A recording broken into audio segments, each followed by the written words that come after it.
Imagine a world carved from ice, where mammoths roamed frozen plains, rivers became solid glass, and the wind carried the constant challenge of survival.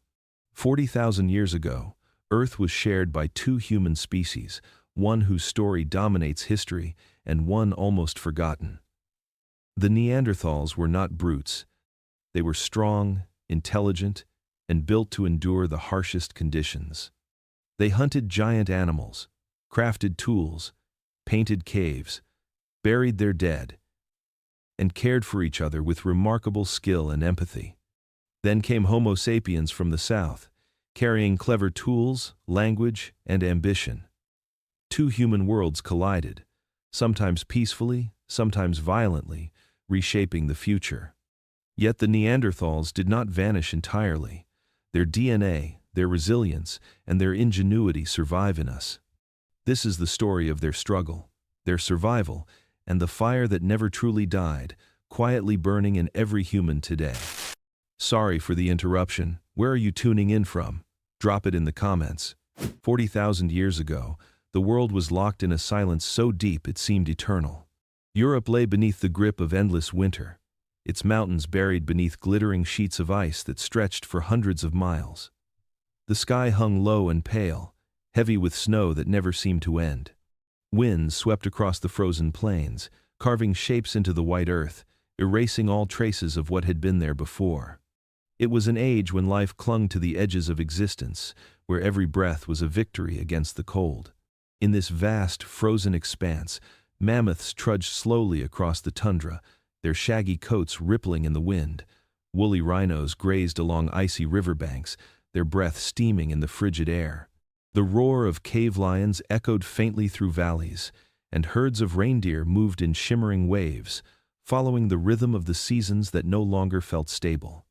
The world was brutal, magnificent, and utterly indifferent to those who tried to survive upon it. Among the creatures of this frozen earth walked two kinds of humans. One had been here for hundreds of thousands of years, molded by cold and scarcity. Their bodies were strong, their limbs thick and sturdy, their lungs deep enough to draw breath in the thin, freezing air. These were the Neanderthals, the true children of the Ice Age. The other kind were newcomers, strangers from warmer lands, carrying tools of bone and flint, words and songs never before heard in these valleys. They were our ancestors, Homo sapiens, the restless wanderers from the south. But on this first night of our story, there were no wars, no grand encounters, only the quiet struggle of survival. In a cave mouth overlooking a frozen valley, a Neanderthal family gathered around a dim fire. Sparks drifted upward like small stars, swallowed quickly by the cold. A mother pressed a fur cloak tighter around her child as the wind howled outside. The father sat, sharpening a flint blade, its edge catching the glow of the flames. Beyond the cave, the sky pulsed faintly with auroras, pale green ribbons twisting above a dead world. The Ice Age was not merely a season, it was a force that tested every living thing. For the Neanderthals, it was all they had ever known. For the newcomers still making their way north, it was a trial unlike any they had faced. Two species, bound by blood and fate, now shared the same frozen continent. The world was vast, merciless, and changing. And beneath its frozen crust, the story of humanity's oldest rivalry and deepest kinship was just beginning. They were born of ice and endurance, shaped by a world that showed no mercy. Every Neanderthal carried within them the memory of cold, the unyielding winters, the blizzards that could strip the flesh from bone, and the endless struggle to keep the fire alive. To survive here was not chance. It was mastery. Their bodies told the story of adaptation written across hundreds of thousands of years.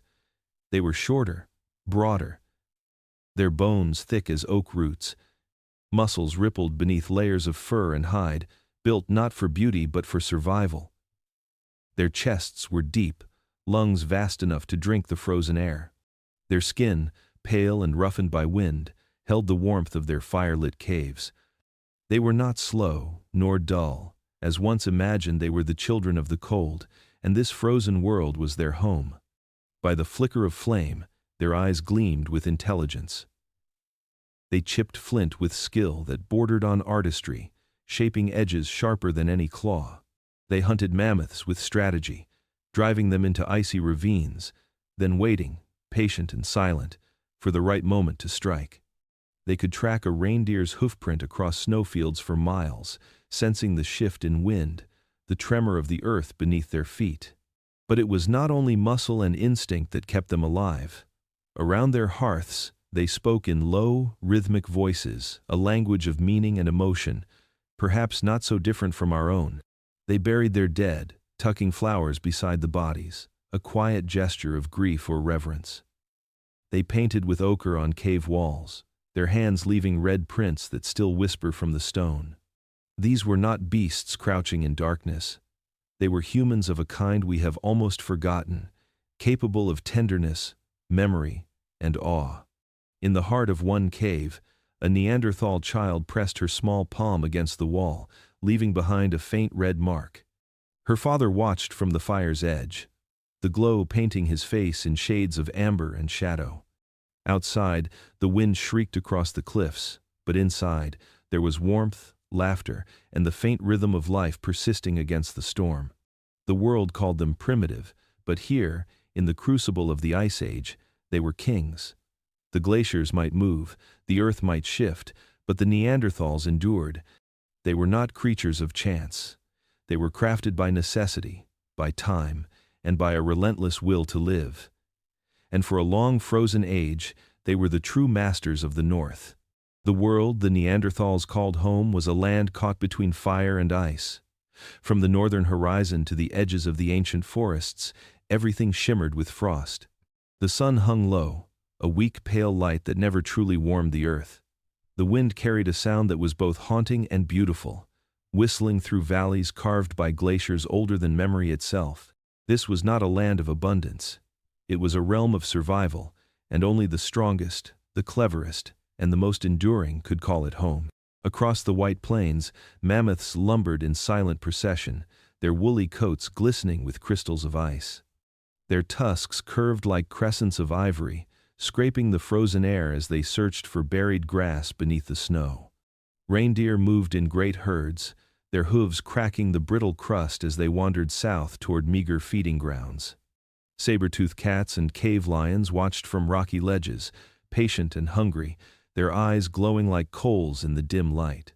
Every creature in this frozen theater had its place, each bound by the same law of balance: take only what the land can give, or the land will take you instead. Through the forests of birch and pine, where the snow hung heavy on the branches, the Neanderthals made their shelters. They built from bones and hides, arranging stones in careful circles to hold their fires. The scent of burning wood was life itself here, a fragile flame defying the endless cold. Fire was their constant companion, its warmth, its light, and its danger. It was both protector and destroyer, the thin line between existence and extinction. At night, when the wind quieted and the auroras danced like living spirits in the sky, the land seemed to breathe. The rivers slept beneath their crusts of ice, and the mountains stood silent as sentinels watching over the world below. In that stillness, every sound mattered: the crack of ice, the cry of a distant wolf, the soft whisper of snow falling against stone. To live here was to listen, to learn, to move with the rhythm of a world that could not be conquered, only respected. This was the earth before civilization, raw and immense, untouched by greed or industry. Life was harsh, but it was also pure. Everything had purpose, every struggle a meaning. For the Neanderthals, it was not a frozen wasteland, it was home, a place of both beauty and peril, where fire and ice danced together in eternal balance. Inside the deep mouth of a cave, the Neanderthals' world glowed with a fragile, trembling light. Fires burned low, casting long shadows that danced across walls etched with scratches and ochre stains. Every flicker revealed the shapes of their lives: a mother tending a child wrapped in fur, a father sharpening a stone blade with careful, precise movements, an elder watching over them all with quiet authority. The cave was more than shelter from the wind and snow. It was a sanctuary, a place where survival and humanity intertwined. Stone tools lay scattered across the hardened earth, each chipped edge deliberate, each form shaped with intention. Scrapers, points, and hand axes reflected a mind capable of planning and creativity. These implements were not mere instruments for killing or cutting. They were extensions of thought, of intelligence, of adaptation honed over hundreds of thousands of years. The firelight caught on polished surfaces, revealing the skill and patience of hands accustomed to precision. Every strike of flint against flint echoed the rhythm of life itself, deliberate and unyielding. Pigments of red and ochre clung to the cave walls, smudged by small palms, leaving prints like signatures across time. Perhaps these were expressions of beauty, or perhaps they were symbols, stories, or prayers. Even in the harshest cold, they sought meaning, leaving traces that would speak across millennia. These marks were not frivolous. They were evidence of minds capable of reflection, of emotion, of abstract thought. The Neanderthals were not mere survivors. They were philosophers of the frozen world, chroniclers without paper, artists without paintbrushes. Burials added another layer to their humanity. Carefully placed stones surrounded bodies laid to rest, sometimes accompanied by flowers or shells, sometimes with tools or the remains of a hunt. Death was not an end, but a continuation, a thread woven into the fabric of life. It revealed a consciousness aware of mortality, capable of grief, reverence, and perhaps even hope. Children played nearby, their laughter soft against the crackle of flames, learning the ways of survival and care through observation and imitation. Within these caves, tenderness existed alongside necessity. A father guided a child's hand, teaching the correct way to hold a spear. A mother murmured to a sick sibling, pressing warmth and breath into fragile lungs. Every action was deliberate, every gesture infused with care. It was a balance between brute survival and deep connection, a harmony that allowed them to endure the harshest of winters. The Neanderthals were often dismissed as primitive, yet these caves, their tools, their pigments, and their burials tell another story. They were thinkers, caregivers, and creators. They were human in ways we are only beginning to fully understand. In the flickering firelight, their lives were vivid, profound, and enduring, a testament to resilience, intelligence, and the quiet power of tenderness. From the warmer lands of the south, another kind of human arrived, moving cautiously yet with purpose into the frozen expanses of Europe. These were Homo sapiens, leaner and more agile than the stocky Neanderthals who had called these lands home for tens of thousands of years. Their eyes held a restless curiosity, a hunger not just for food, but for understanding and innovation. They carried with them tools delicate and precise, bone needles for stitching furs into warm garments, and points sharper than the sharpest stone.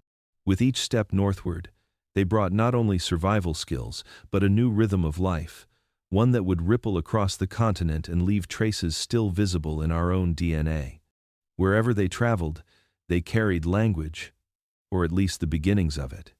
Sounds shaped into meaning, names for animals, instructions for hunting, and perhaps even stories whispered around the fire at night. Communication allowed planning across distances and time. Where Neanderthals relied largely on intuition and immediate observation, these newcomers could strategize, coordinate, and pass knowledge beyond the reach of a single lifetime. They mapped the land, not only with their eyes, but with their words, creating mental grids of movement, food, and safety. Their arrival did not go unnoticed. Neanderthals watched from cave mouths and hidden valleys, observing these strange humans with long limbs and lighter frames moving through familiar hunting grounds. At first, there may have been curiosity, perhaps even admiration. These strangers could produce fire with unusual efficiency, fashion clothing that allowed for longer, colder hunts, and construct shelters from branches and hides that were portable yet protective. Yet, alongside fascination came tension. Two human worlds now existed on the same continent, overlapping in territory, diet, and instinct. The newcomers did not simply arrive. They expanded, their presence altering the patterns of the land. Herds of animals shifted in response to new hunters. Neanderthals, already surviving on a fragile balance, found themselves navigating a landscape where every step was shared, where resources were divided, and where encounters could bring cooperation or conflict. This was not conquest through force alone, it was conquest through adaptation, strategy, and persistence.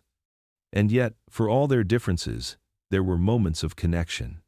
Genetic evidence reveals intimacy, exchange, and the merging of worlds in subtle, invisible ways. The Neanderthals were not immediately replaced. They encountered, learned from, and even joined with the newcomers. Two species of humans, once separate, now entwined in the dance of survival. The Ice Age continued, indifferent to either, but within its frozen expanse, a story of coexistence, tension, and transformation quietly unfolded. It was a meeting that would change the course of evolution, leaving echoes that we carry in our very being today. The Ice Age had always been a world of extremes, but even the hardiest Neanderthals were not immune to its sudden, violent shifts. Winters grew longer, summers shorter and weaker, as the glaciers crept further south, crushing forests and grasslands beneath their endless weight. Rivers that had once teemed with fish froze solid, leaving only slivers of open water to sustain life.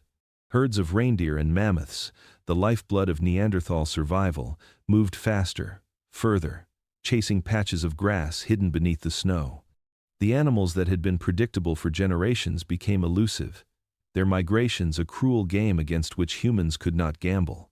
Food, once a constant rhythm, became a treacherous puzzle. Groups that had thrived in valleys now found their hunting grounds barren. Carcasses that once nourished whole families disappeared into the distance, carried away by winds, snow, and time. Every foraging expedition became a risk, a journey with uncertain reward. Some families returned to their caves empty-handed, their fires smoldering in frustration and fear. Others did not return at all, lost to storms or the thin, icy air that burned lungs and hearts alike. The Neanderthals had endured for tens of thousands of years, but now the world seemed determined to outpace even their greatest resilience. The seasons themselves no longer offered guidance. Spring and summer arrived and disappeared in a blur of frost and thaw, confusing plants and animals alike. Crops of wild nuts and berries failed more often than they thrived, and predictable patterns of reproduction among prey were thrown into chaos. The Neanderthals relied on memory, on the rhythms their ancestors had followed, but memory could not always anticipate the new, erratic pulse of the Ice Age. Hunting strategies that had worked for generations failed to yield sustenance, leaving families exhausted, frustrated, and vulnerable. Change was an enemy more subtle and cruel than the cold. It eroded the security of caves, the familiarity of hunting grounds, and the reliability of generations-old knowledge. The Neanderthals were forced to adapt, to move further, to hunt faster, and to make decisions with less information than ever before. Every day was a test of intelligence, endurance, and cooperation. Yet the world they had mastered for so long now moved beyond them, relentless and indifferent. In the shadows of glaciers, small groups dwindled. The ice and wind claimed more than territory. They claimed confidence, stability, and certainty. Survival required not just strength but innovation, and innovation often favored the newcomers from the south, the Homo sapiens, whose lighter frames and different strategies allowed them to navigate a shifting landscape with increasing success. The Neanderthals, once the undisputed rulers of the frozen north, faced an enemy no blade or fire could fight, the unstoppable force of change itself. In this new world, even the strongest could falter, and the story of survival had become far more uncertain than ever before. By this time, the Neanderthals were living on the knife's edge of survival. Genetic studies reveal that their numbers had shrunk dramatically, leaving small, isolated groups scattered across valleys and mountain caves.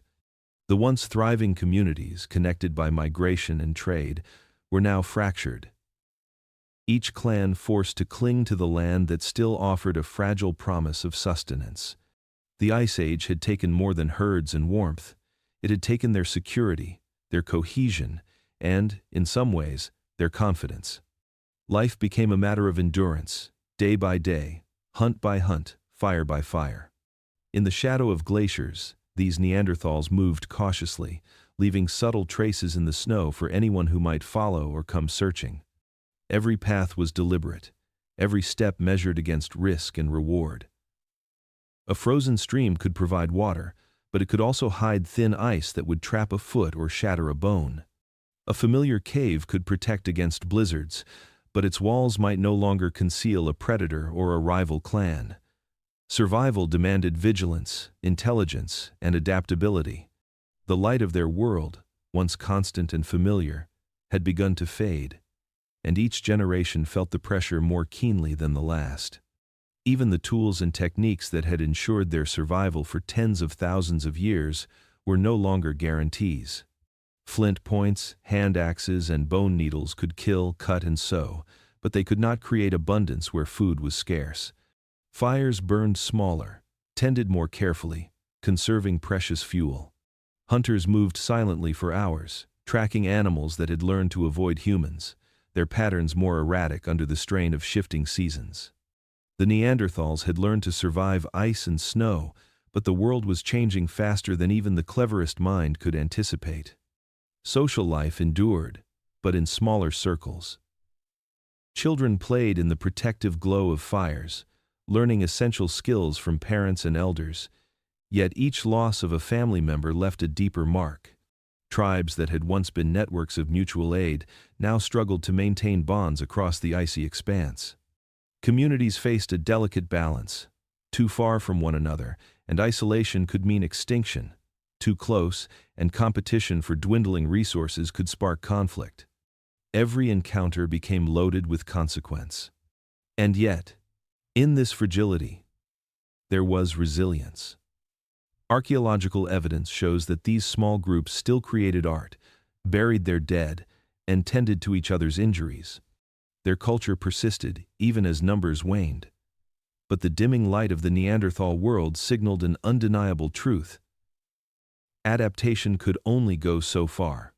The forces of climate, migration, and competition were relentless, and the edge on which they teetered was razor-sharp. Survival was no longer assured, and the question loomed. How long could the children of the Ice Age endure before the glaciers claimed them entirely? The flames of the Neanderthal fires had long been their greatest ally, yet even fire could not shield them from the shifting balance of the Ice Age. Their tools, once adequate for hunting, butchering, and building shelters, now seemed rudimentary compared to the innovations brought by the newcomers from the south. Flint scrapers and hand axes could cut meat and carve wood, but they lacked the precision and versatility of the tools that Homo sapiens carried. Bone needles stitched furs into garments that allowed the newcomers to travel further and hunt longer. Projectile points and spear throwers extended their reach, letting them strike from a distance. Every advantage stacked against the Neanderthals, turning the act of survival into a contest of strategy rather than strength alone.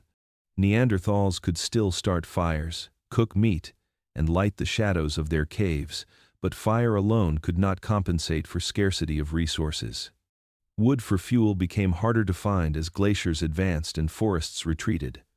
Hunted animals became fewer, more unpredictable, and more difficult to corner.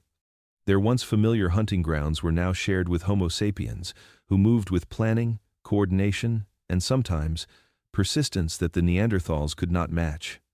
It was no longer a world where sheer endurance guaranteed sustenance. Ingenuity, adaptability, and long-term foresight had become survival's currency. Every encounter became a test of skill. A herd of reindeer might have been easy prey a generation earlier, but now it was often intercepted by the newcomers, who used coordinated hunting strategies, decoys, and driving techniques the Neanderthals had never mastered. Every hunt became a high-stakes gamble. A failed day could mean hunger or even death, and the pressure weighed heavily on each tribe. Within their caves, families watched fires and shadows, counting on instinct and memory, but instinct could only carry them so far. Even their shelters, built with care and knowledge of the land, could not provide absolute security.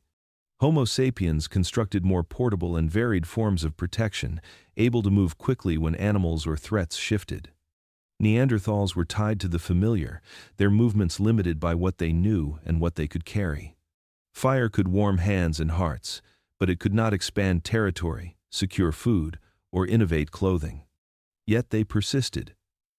They adapted in small ways, refining techniques, trading knowledge within their shrinking groups, and nurturing the next generation to survive in a world growing colder and more unforgiving. But the firelight flickered differently now. It was no longer a symbol of dominance over the cold. It was a reminder that even brilliance can falter when the environment evolves faster than the tools and strategies meant to master it. The Ice Age had always been a test of resilience, but for the Neanderthals, it was now a race they could not afford to lose. The landscape of Europe was shifting in ways both visible and unseen. The Homo sapiens from the south moved like shadows over the icy plains, spreading steadily across the continent. Their presence was more than just bodies traversing land. It was an infusion of ideas, strategies, and innovations that began to reshape every corner of the frozen world. They carried pigments for symbolic art, crafting patterns and images on bone and stone that told stories, recorded hunts, or perhaps marked sacred events. They exchanged tools, food, and knowledge across vast distances, creating networks of cooperation that linked settlements hundreds of kilometers apart. These newcomers did not simply survive. They communicated, planned, and extended influence across the continent in ways that Neanderthals were only beginning to perceive. Neanderthals encountered these strangers in a variety of ways. At times, they watched from the edges of forests or high ridges, curious yet cautious. They saw the newcomers' leaner frames, their sharp tools, and the unusual efficiency with which they hunted and gathered. Sometimes contact was peaceful, subtle gestures of exchange or mutual observation, allowing small benefits to both groups. A Neanderthal might trade a flint scraper for an unfamiliar bone needle, or observe how the newcomers stitched furs to retain warmth. There was learning, slow and incremental, but there was also a growing awareness of difference. Other encounters turned violent. Resources were finite, and the icy world allowed little margin for sharing. Herds of mammoths, reindeer, and horses were hunted by both species, and competition could erupt into conflict. Evidence from archaeological sites shows signs of injury and tension, wounds inflicted by unfamiliar weapons, traces of skirmishes over territory, and the stark reality that coexistence was never guaranteed. Each confrontation weighed on the smaller Neanderthal populations, threatening their fragile numbers and forcing them into increasingly isolated refuges. Yet even in tension, the Neanderthals were adapting. They observed patterns of cooperation, communication, and tool use, sometimes adopting small elements of the newcomers' practices. Symbolic thinking appeared in their own art, and subtle refinements in tools suggested learning and experimentation. Still, the pressure was relentless. Every encounter, whether peaceful or violent, reminded them that the world was no longer theirs alone. By moving steadily through valleys, plains, and forests, the Homo sapiens brought more than themselves. They brought networks of exchange, social cohesion, and an intelligence applied to survival in ways the Neanderthals could not yet match. The invasion was silent in its execution, marked not by armies or conquest, but by presence, strategy, and resilience. For the Neanderthals, each day became a balancing act, a struggle to survive in a Europe that was no longer just theirs, a land now shared with a species whose ingenuity would change the course of history forever. In the quiet spaces between hunts and storms, the story of Neanderthals and Homo sapiens was not only one of rivalry and survival, but also of connection. Genetic evidence tells a story that bones alone could never reveal.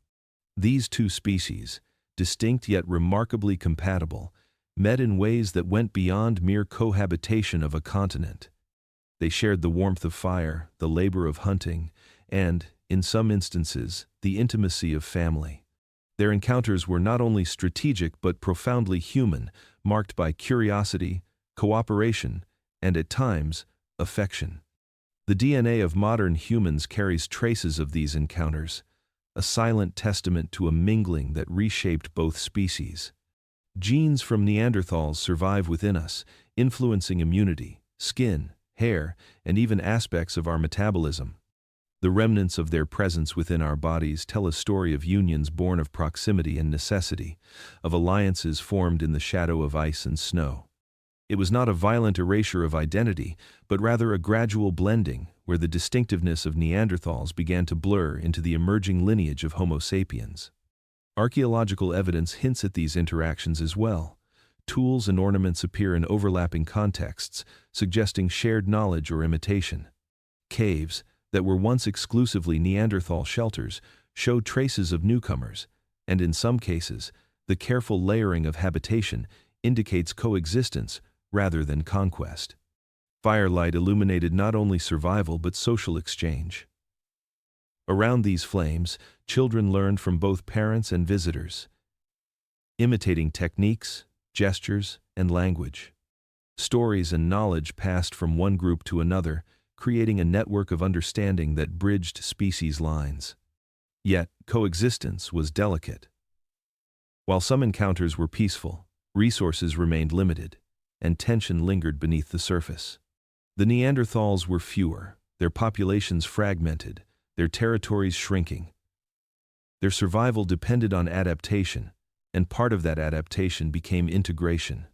By forming bonds, sharing bloodlines, and exchanging knowledge, they extended their influence even as their distinct cultural and genetic markers slowly faded. In this blending, there is a remarkable truth. Neanderthals did not vanish instantly or completely. Their essence persists in our DNA, in the resilience and ingenuity that defined their existence. Each flicker of fire in a cave, each careful arrangement of tools, each subtle gesture of care toward kin was a part of a legacy that continues today. Though their identity began to blur, they were not erased. They became a part of a larger story, one of connection, endurance, and survival. The shared fire between Neanderthals and Homo sapiens was more than warmth. It was a bridge across species, a quiet testament to the intertwined destinies of humans and their closest cousins. By 40,000 years ago, the Neanderthals had been driven to the edges of their former domain. Their presence in Europe was no longer widespread but confined to isolated strongholds, small enclaves clinging to the last habitable corners of the continent. In Gibraltar, along the rocky coasts of the Mediterranean, and tucked within the shadowed valleys of the Pyrenees, Neanderthals eked out survival in environments that had once been thriving hunting grounds. These refuges were not paradise. They were desperate outposts, places where every resource was precious, every hunt, a gamble against hunger and exposure. Archaeological evidence paints a stark picture of life in these final bastions. The layers of occupation reveal an increase in hunting intensity, as if every day might be the last chance to secure meat. Tools were sharpened, reused, and recycled with care, showing both ingenuity and the limits of available materials. The fires, once central to warmth, cooking, and social life, were fewer, smaller, and more controlled, conserving fuel that had become scarce. Smoke still curled into the low ceilings of caves, but it no longer symbolized abundance. It was a fragile barrier against frost and darkness. Climate shifts compounded the struggle. Winters were long and merciless, summers short and unreliable. Plants, berries, and small game became less predictable, leaving the Neanderthals dependent on the larger herds that still wandered through ice-laden plains. But even mammoths and reindeer had learned the rhythms of survival, moving farther and faster, and forcing human hunters to follow with diminishing returns. Evidence of repeated butchery and the careful transport of meat suggests that every successful kill was stretched to its maximum, feeding not just bodies but the hope of continuity.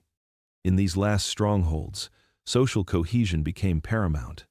Small groups had to work together more closely than ever before, sharing tasks and knowledge, conserving every resource, and protecting their young.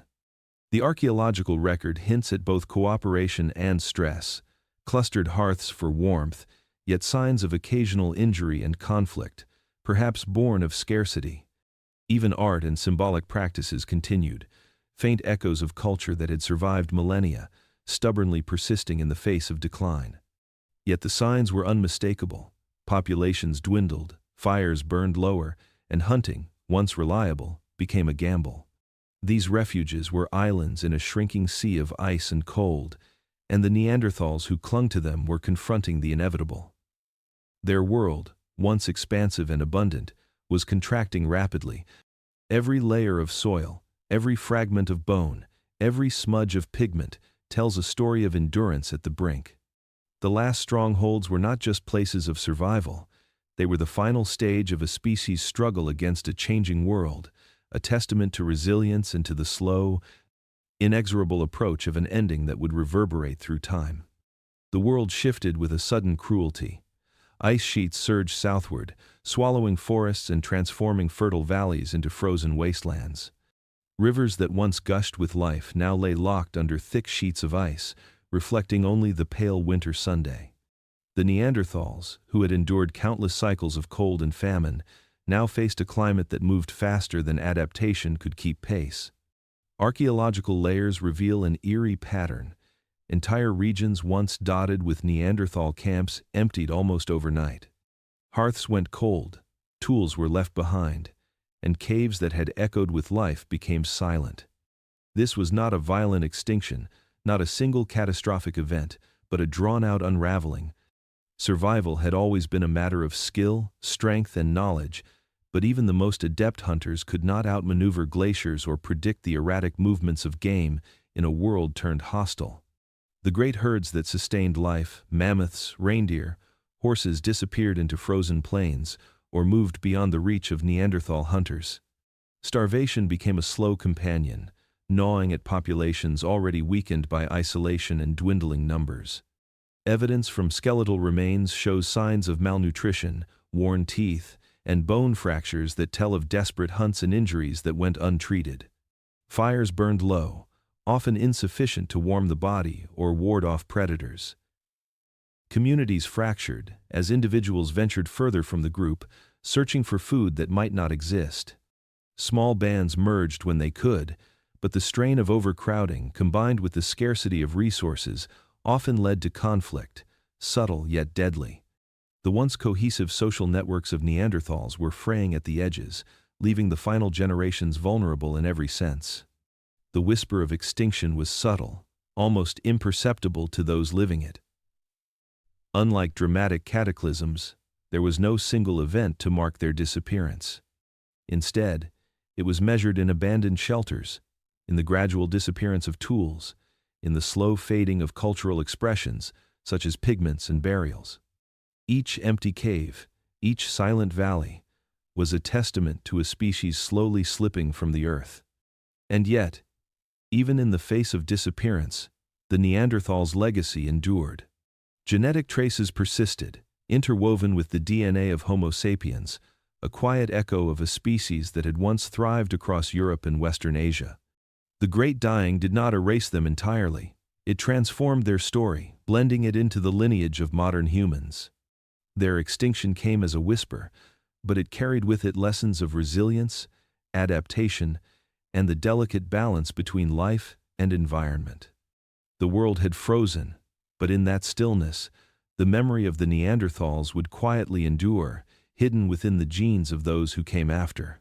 The last Neanderthals clung to life along a jagged stretch of coastline, where icy waves crashed against cliffs that had stood for millennia. Their world had shrunk to this narrow fringe of land, far from the forests, plains, and valleys that had once sustained their ancestors. The sea provided sustenance, and they had learned to read its moods with the same careful observation that had guided them across frozen plains. They hunted seals with stone-tipped spears, gathering shellfish from tide pools, and scavenged whatever drifted ashore. Survival demanded precision, patience, and cooperation, for any misstep could mean starvation in the biting wind. Their firelight flickered against the walls of a small cave, casting shadows that danced like ghosts. Children huddled close to elders, learning the rhythms of the tides, the signals of approaching storms, and the ways to break open shells without losing precious meat. Every act of gathering, hunting, or tending to the fire carried an urgency that had not existed in earlier generations. Life had narrowed to necessity. Play and ritual were muted, leaving only the core of survival. The wind blew sharply across the rocks, carrying no songs, no laughter, only the memory of a world that had once been wider, warmer, and more forgiving. Every day was measured in small victories. A seal hauled from the water meant enough meat for several meals, and shellfish provided critical nutrition when larger prey was scarce. Yet, Even these small successes were tinged with fragility. Storms came without warning, and tides could sweep away nests of gathered food. The Neanderthals were masters of adaptation, but the edge of endurance had been reached. Their numbers were few, their community intimate, and every loss was deeply felt. A hunter who did not return left a void that could never be filled. The cave walls still held marks of their lives, scratches from children learning to carve, smudges of ochre from hands, tracing shapes in firelight, the faint impressions of tools left to dry by the hearth. These traces were the final echoes of a species that had walked Europe for tens of thousands of years. Outside, the coastline stretched empty and silent, a world stripped to its essentials. The roar of the Ice Age had softened into a quiet, haunting stillness, where survival was no longer a contest of strength, but of endurance, memory, and sheer will. As the days passed, the Neanderthals of this final tribe continued their routines, bound together by kinship and the instinct to endure. The world around them had grown cold and unyielding, yet within the circle of their fire, they held the last fragments of a culture, a lineage, and a story. Soon, even these last flames would fade, leaving behind a whisper of existence, carried silently in the genes and memory of those who would inherit the earth after them. Time seemed to slow along the cliffs of Gibraltar as the last Neanderthals completed their final tasks.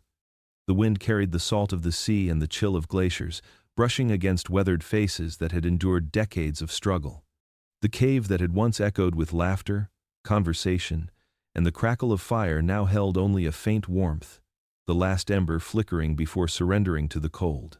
Every tool had been used for the last hunt, every piece of shellfish and meat accounted for.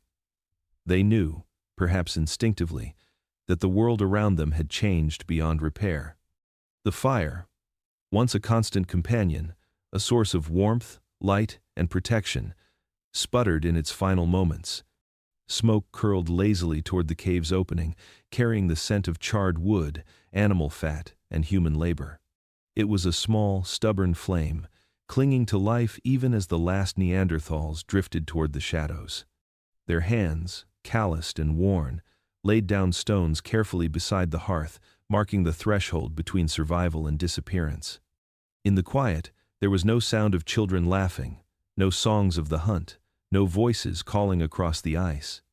Only the wind whispered, brushing past the cave and sweeping across the cliffs, as if to erase the traces of a people who had walked the land for tens of thousands of years. Outside, the sea crashed relentlessly against the rocks, indifferent to the lives that had ended within the cave.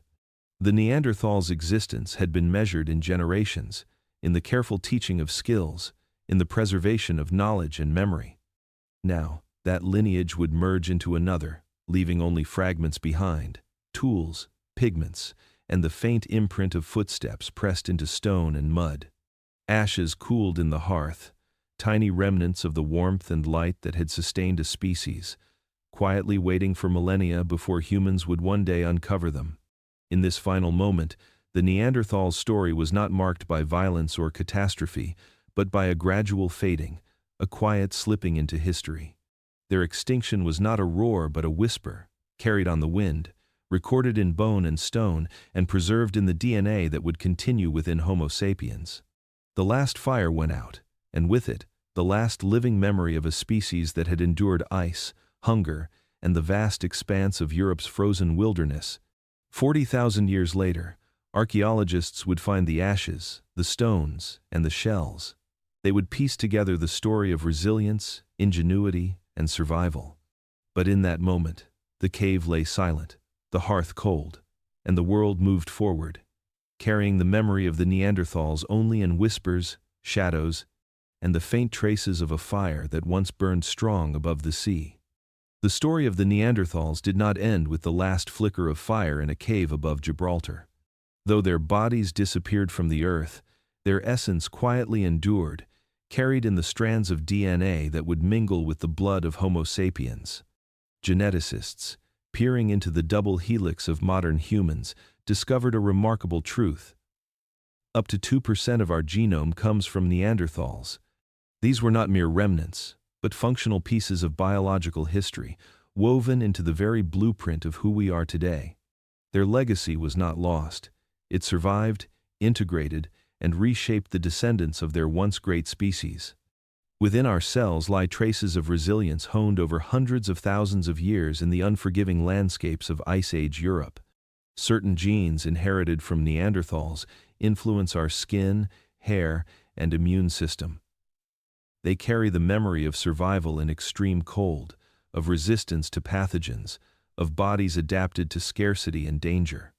When a modern human immune system encounters a virus or bacteria, it may carry strategies first developed by those who once walked frozen plains and hunted mammoths. In a very real sense, the battles fought by Neanderthals against the elements, disease and hunger echo within us every day. But their influence is not limited to biology. Behavioral studies hint that the traits that allowed Neanderthals to endure cooperation, social cohesion, careful observation of the environment may have shaped our own capacities for adaptation. Their lives were intimately tied to the rhythm of nature, and in the DNA they left behind, there are markers that subtly affect how our bodies respond to stress, how we metabolize food, and how we process sensory information. Every person who feels the chill of winter, every person who battles illness or adapts to hardship, carries a small echo of Neanderthal endurance. The merging of Neanderthal and Homo sapiens lineages was not always conscious or visible. It happened over generations, as the two species met, mingled, and mated in moments of proximity, necessity, or perhaps even curiosity. It was a quiet integration, leaving no grand monuments or inscriptions, only subtle footprints in our genes. And yet, it is profound. Every cell containing Neanderthal DNA is a living connection to a species that survived ice, famine, and isolation for tens of thousands of years, only to leave the world to others. Their survival in us is a testament to adaptation, endurance, and the continuity of life. While the last Neanderthal hearth went cold, their genes provided a bridge for survival in a changing world, passing down fragments of wisdom embedded in biology. In the strands of DNA we inherit, we are, in part, Neanderthal. Their story did not vanish. It transformed, flowing silently within every human heartbeat, a reminder that extinction can be physical, but legacy can endure in the most intimate and unassuming ways. In our resilience, our immunity, our very existence, the Neanderthals live on. The glaciers began to retreat, slowly at first, carving rivers from ice and exposing valleys that had been buried for tens of thousands of years. Europe's landscape transformed from endless white deserts into rivers, forests, and meadows that breathed life into the land. New species emerged, and old ones adapted or vanished. Mammoths and giant deer became rarer, replaced by smaller herbivores that could navigate the thawing terrain. Predators shifted their ranges, tracking the movement of prey, and the delicate balance of the Ice Age was replaced by a new order of survival. The world was no longer frozen, yet the memory of its harshness lingered, etched deep into the creatures that survived, and most quietly, into humanity itself. Caves that had once sheltered Neanderthals began to echo with different voices. Homo sapiens, now often referred to as Cro-Magnons in the archaeological record, moved into territories long abandoned by the previous inhabitants. They brought with them new tools, new hunting techniques, and a flourishing sense of creativity. Walls once marked by the soot of Neanderthal fires became canvases for intricate paintings filled with vivid reds, ochres, and blacks. Horses, bison, and deer leapt across cave walls, symbols of sustenance, spirituality, and observation. These images celebrated life in a world that had become far less threatening but remained awe-inspiring. Every stroke of pigment, every carefully engraved line, told the story of a species asserting itself, shaping its environment and culture in ways the Neanderthals never had the chance to. Yet, beneath this new world, the legacy of Neanderthals persisted. Their presence was subtle but powerful, encoded within the DNA of the humans now dominating the landscape. The genes that had carried resilience through ice, endurance through scarcity, and immunity against ancient pathogens did not vanish with the species. They flowed quietly through Cro-Magnon populations, shaping adaptation, strength, and survival. Every child born carried fragments of a lineage that had endured millennia of extreme cold and famine. While their faces, tools, and voices faded from the record, their influence endured in the bodies and abilities of those who came after. The past and present intertwined in unexpected ways. The lessons learned by Neanderthals' cooperation, observation, and the careful management of resources had left a subtle imprint on human behavior. Cro-Magnons may not have recognized it, but their strategies for hunting, for living in small groups, for reading landscapes, were informed by the genetic memory of a species that had walked Europe long before them. In this sense, the Ice Age did not end with the disappearance of Neanderthals. It transformed into a hidden inheritance that carried forward the wisdom of survival. As the sun rose over thawed valleys, forests, and rivers, Europe's new inhabitants celebrated abundance, creativity, and opportunity. The glaciers had melted, and the old world seemed gone. But within every cell of modern humans, the past remained alive. Neanderthals had vanished from sight, yet their essence persisted invisibly, shaping our resilience, our adaptation, and our very being. The old world may have faded, but its echoes were written into life itself, quietly reminding us that survival is not only measured in presence, but in the legacy left behind. For centuries, the world believed the Neanderthals were little more than brutish cavemen, creatures of instinct and muscle, who lived only to hunt and survive. Art, compassion, and intelligence were reserved for Homo sapiens, or so the story went. For hundreds of years, their remains were interpreted through the lens of human superiority, their thick brows and stocky bodies reduced to symbols of primitive inferiority. Museums displayed their skulls as curiosities, textbooks described them as dull and unrefined, and the imagination of the public painted them as grunting hunters of little consequence. But this narrative, repeated across generations, was a myth. It was only when modern science began to peel back the layers of time that the truth emerged. Archaeologists and geneticists, painstakingly reconstructing bones, tools, and pigments, uncovered evidence that Neanderthals were far more sophisticated than history had allowed them to be.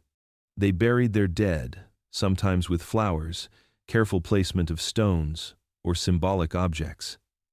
These were not mechanical acts but gestures of remembrance, of respect, of awareness of mortality. Within these rituals lay a recognition of life's fragility, a thread of empathy woven into the fabric of their communities. The care given to the deceased reflected a mind capable of emotion, reflection, and perhaps even the beginnings of spiritual thought. Evidence also shows that Neanderthals tended to the sick and injured. Bones with healed fractures tell the story of individuals who survived significant trauma with the support of their group. A hunter with a broken leg might have lived for months, fed and protected by companions who risked their own survival to care for him. This was not a society driven solely by survival of the fittest. It was a network of empathy, cooperation, and interdependence. Their intelligence was not only in the creation of tools or mastery of fire, but in the understanding of relationships, of loyalty, and of the subtle ways a community sustains itself under extreme pressure. Neanderthals were artists as well. Pigments and ornaments have been discovered, some crafted from shells, stones, and even feathers. Patterns scratched into bones and shells suggest symbolic thought, perhaps early attempts at communication beyond practical needs. These objects were not merely decorative but expressions of identity, culture, and possibly imagination. They reveal minds capable of creativity, of play, of thinking beyond the immediate survival tasks that dominated life in Ice Age Europe. Modern genetics adds another dimension. Their DNA mingled with ours, leaving traces of resilience, immunity, and adaptation. In some ways, the Neanderthals continue to influence us, not just biologically, but through the echoes of behavior and cognition carried in our shared ancestry. They were not missing, they were misunderstood. They were not brutes, they were deeply human, capable of empathy, care, and perhaps even dreams. The myths that cast them as inferior crumble under the weight of evidence, revealing a species that was thoughtful, resourceful, and profoundly connected to each other and the world they inhabited. Neanderthals were never absent from history. They were always present, quietly shaping the course of humanity, challenging our assumptions about intelligence, creativity, and what it truly means to be human. The more we learn, the clearer it becomes that the missing kind was never missing at all. They were living, thinking, feeling beings whose legacy persists in every act of care, cooperation, and creativity that continues in our own species today. The story of Neanderthals is not only about their disappearance but also about what they left behind, quietly embedded within the very fabric of modern humans. Long after the last fire went cold in the caves of Europe, the Neanderthals continued to live on through the genetic legacy they passed to Homo sapiens. This inheritance was not superficial. It was profound, shaping who we are, how we respond to the world, and even how we survive within it. Geneticists discovered that interbreeding between Neanderthals and Homo sapiens was not rare or accidental. It occurred repeatedly across millennia, leaving lasting traces in the genomes of people outside Africa. These fragments of DNA, though only a small percentage of the modern human genome, carry functional significance. Some influence our immune systems, equipping us with defenses against pathogens that threatened the Neanderthals in Ice Age Europe. When our ancestors encountered new viruses and bacteria in unfamiliar lands, the immune adaptations inherited from Neanderthals gave them an edge, a survival advantage in environments that were once deadly to both species. These genes, fine-tuned over tens of thousands of years, represent a gift of resilience honed under the harshest conditions imaginable. Neanderthal contributions extend beyond immunity. Certain genes associated with skin and hair characteristics, adapted to colder climates, were passed down to modern humans. Lighter skin pigmentation, variations in hair thickness, and the ability to metabolize vitamin D more efficiently in low-light environments may all trace back to Neanderthal adaptation. These traits allowed Homo sapiens to expand across Eurasia, thriving in climates that would have been challenging for those who remained genetically closer to their African origins. In a way, the Neanderthals acted as guides, preparing our species for survival in territories shaped by ice, frost, and short-growing seasons. Even elements of communication and neurological development carry Neanderthal influence. Research on speech-related genes suggests that interbreeding may have contributed to the refinement of language abilities in modern humans. While Homo sapiens had their own capacity for expression, the merging of genetic material likely enhanced neural pathways critical for learning, social interaction, and cultural transmission. In this sense, the Neanderthals contributed to the very foundations of human cooperation and civilization, offering tools not only of survival but of communication, memory, and culture. Their legacy is a reminder that extinction does not necessarily mean erasure. Though their species vanished, their adaptations, ingenuity, and resilience continue to shape life on Earth through us. When we walk through forests, endure winter cold, resist illness, or even express ourselves through language and social bonds, we carry pieces of the Neanderthal story. Every immune response, every physical adaptation, and every nuanced behavior is a quiet testament to the survival strategies of a species that faced unimaginable challenges and left a genetic roadmap for those who followed. In this way, Neanderthals live on, not as figures of myth or legend, but as living, functional threads woven into the tapestry of modern humanity. What we took from them was not merely biological, it was survival itself, encoded in our genes and guiding our journey across continents, climates, and centuries. Their disappearance became a beginning, a hidden inheritance that continues to define us in ways we are only beginning to fully understand. When the final Neanderthal fire cooled, and the last echo of their footsteps faded from the caves and valleys of Europe, Homo sapiens stood alone. For tens of thousands of years, the continent had been shared by two humans, two ways of living, thinking, and surviving. The Neanderthals had endured glacial winters, mastered fire, hunted mammoths, and painted their symbolic world into stone. They had lived beside rivers that froze, in forests that trembled under the weight of ice, and yet their presence gradually receded, leaving a silence that Homo sapiens could not ignore. The victory of our species came at a cost that would only reveal itself much later. Being the only humans left carried an unexpected weight. Homo sapiens were free from competition, free from the need to negotiate territory, resources, or ideas with a species whose strength and ingenuity had once rivaled their own. But with that freedom came solitude. The world of human diversity had shrunk, leaving a single voice to narrate the story of life, survival, and intelligence. In the absence of the Neanderthals, the narrative of humanity became one-sided. The knowledge embedded in Neanderthal DNA, the lessons of endurance, of intimate ecological understanding, and of resilience under extreme conditions, were no longer being shared as living memory. They persisted only as faint genetic echoes and scattered artifacts. This loneliness was more than emotional. It was existential. Homo sapiens were now the only beings capable of reflecting, recording, and transmitting culture. We carried the responsibility of survival alone, not only for ourselves but for the collective memory of the human experiment. Every decision, every migration, every adaptation had to be made without the presence of a species that had thrived under conditions we were still learning to master. The absence of Neanderthals removed a mirror in which Homo sapiens could measure themselves. Their absence meant that competition became internal, ideas were only tested within our own communities, and innovation relied solely on human imagination without the tempering force of another human perspective. Paradoxically, this isolation also fueled creativity. With no other humans to compare to, Homo sapiens explored the full range of invention, art, and social complexity. Cave paintings blossomed in vivid colors. Tools became specialized and refined, and language grew richer, capable of carrying stories across generations. Yet every stroke of pigment, every crafted blade, was a whisper against the memory of a lost species. The price of being alone was the burden of being the sole custodians of humanity, tasked with preserving the threads of knowledge, emotion, and culture, without the guidance or influence of another humankind. Even today, we feel the weight of that moment. We are heirs to a planet once shared by multiple intelligent humans, and the solitude of Homo sapiens is our inheritance.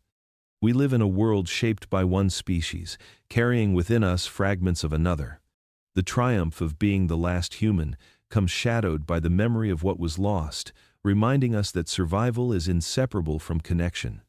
To be alone is not only to endure but to carry the story forward, to speak for the silenced, to remember the fires that went out, and to honor the companions we never fully understood. The price of becoming alone was high, and it is a debt we still pay every day as the sole storytellers of humanity's vast and fragile history. As the Ice Age receded and the glaciers began their slow retreat, the world changed, and so did the humans who inhabited it. Europe, once a frozen expanse of white silence and mammoth herds, began to breathe again. Rivers thawed and forests pushed forward into valleys long buried under ice. The air carried new scents of growth, of life emerging from the grasp of cold. In this transforming landscape, Homo sapiens walked with cautious optimism, their shadows stretching across terrains once shared with Neanderthals. The world was theirs, yet it carried the echoes of another human story that would never fully fade. Survival had never been a matter of brute strength alone. It was numbers, strategy, and adaptability. Homo sapiens had thrived not by overpowering, but by expanding, by carrying within them the lessons and legacies of those who had lived before. Embedded in their DNA were traces of Neanderthals' fragments that whispered of resilience in frozen valleys, immunity against diseases born in the shadows of Ice Age caves, and adaptations that allowed life to endure in harsh climates. Every gene that shaped endurance, every instinct honed over tens of thousands of years, every creative spark for crafting tools or using fire, carried the quiet mark of Neanderthal intelligence. In this sense, they did not vanish. They merged, their essence preserved in the living, breathing descendants who now walked across a warming earth. As humans spread across this thawing world, building communities, sharing knowledge, and exploring new lands, the fire of the Neanderthals continued to burn within them. It flickered in the clever shaping of stone tools, in the careful tending of hearths, in the bonds of family and tribe, in the art of survival against the unpredictability of nature. Civilization had not yet arisen, but the foundations of culture, of cooperation, and of innovation were being laid atop the remnants of a species that had known endurance in a harsher world. The fire was not visible, yet it was potent, coursing through veins, minds, and stories that would one day become human history. Even as Homo sapiens moved forward, exploring coastlines, hunting new prey, and developing language and culture, there was an invisible inheritance guiding them. The Neanderthals' legacy was in more than biology, it was in perspective. It was a lesson in perseverance, a memory of what it meant to thrive in a world defined by extreme adversity. Theirs was the wisdom of endurance, of cooperation under pressure, of survival shaped by thought and care, not just by instinct. Every step taken by humans in the forests, mountains, and open plains carried a fragment of that legacy, a reminder that progress was built on accumulation, on connection, on remembering what had come before. The fire that once lit caves in the shadows of Ice Age Europe did not die with the last Neanderthal. It continued, flickering quietly in the descendants of two human species, merging into one. We are the inheritors of that flame, the keepers of resilience, creativity, and memory. When we light a fire, craft a tool, or care for another, we honor the endurance of those who came before. The Neanderthals are not gone. They live in our bodies, in our instincts, in the quiet strength of humanity. The Ice Age may have ended, but the fire endures, a perpetual spark of life, ingenuity, and the deep, shared story of what it means to be human. It burns still, in every heartbeat, every breath, and every act of survival we undertake, reminding us that we carry more than our own history, we carry theirs, forever entwined in the continuing story of life on Earth.